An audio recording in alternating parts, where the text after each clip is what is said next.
Hallo, it's dumplet here. Here's an item on algebra. P of x equals 0 has integer roots, and we're given that P of x can be written as x cubed minus ax squared plus bx plus c. Now the coefficient of x cubed is 1, so we also call P to be a monic polynomial. Now if P of 6 is equal to 3, find all the possible values of a. Credits to the Art of Problem Solving community for this item. As usual, pause this video if you'd like to give this item a try, but if you're done, let us dive into the solution. Now, let's just have a recap of the given because we will be using these. So, alright, P of x is equal to that thing, and then we have P of 6 is equal to 3.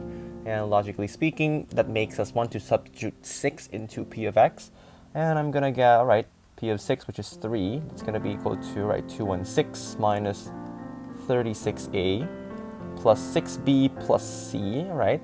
That's going to be an equation. And the second given, P of x equals 0 has integer roots.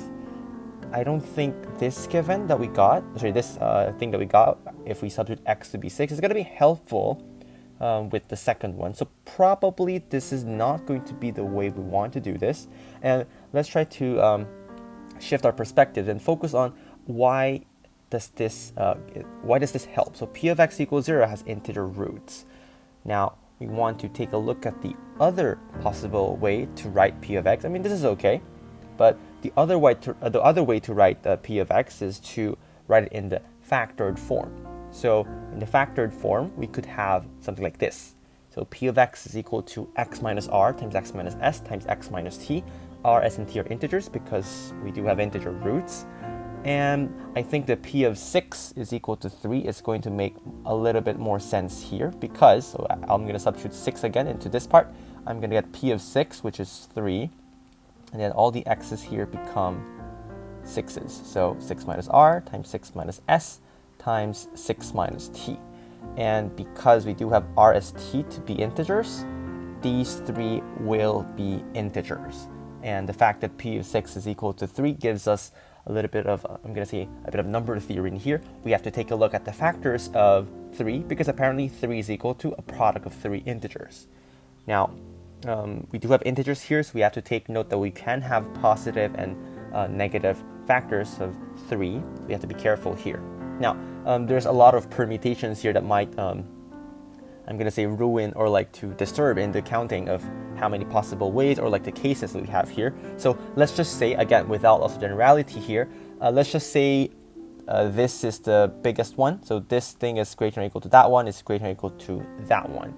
So just so we don't repeat any possible cases. So we want to get all the possible values of r, s, and t. And I think that's going to help because r, s, and t, the sum is very much related to the value of a that we want because by Vieta's formulas, the sum of the roots is just going to be a. So the sum of roots is simply a.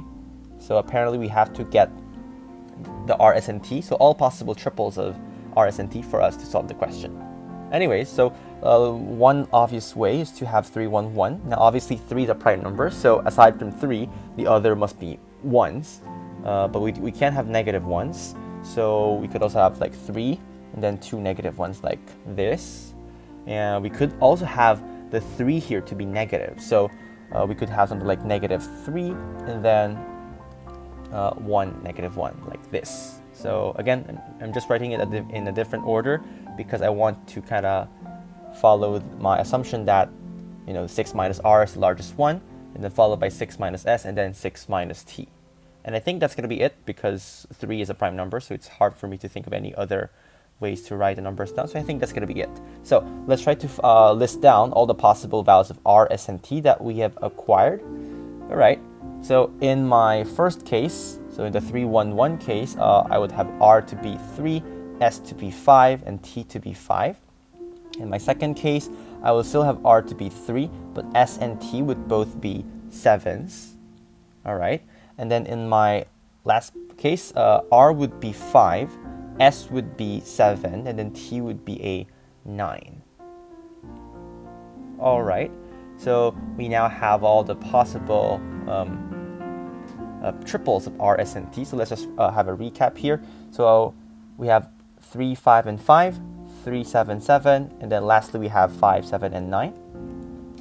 Now, these are just 3 possibilities, so we know that the sum of roots, which we know is a, so the sum of roots that we want, which is the a in each case, so the sum of roots.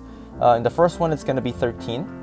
Second one is going to be 17, and the third one here, it's going to be 21. So these will be the possible values of a. In fact, these will be the 3 answers to the question. All right, so hopefully you guys learned something new from this video, and I'll see you in the next one. Bye bye.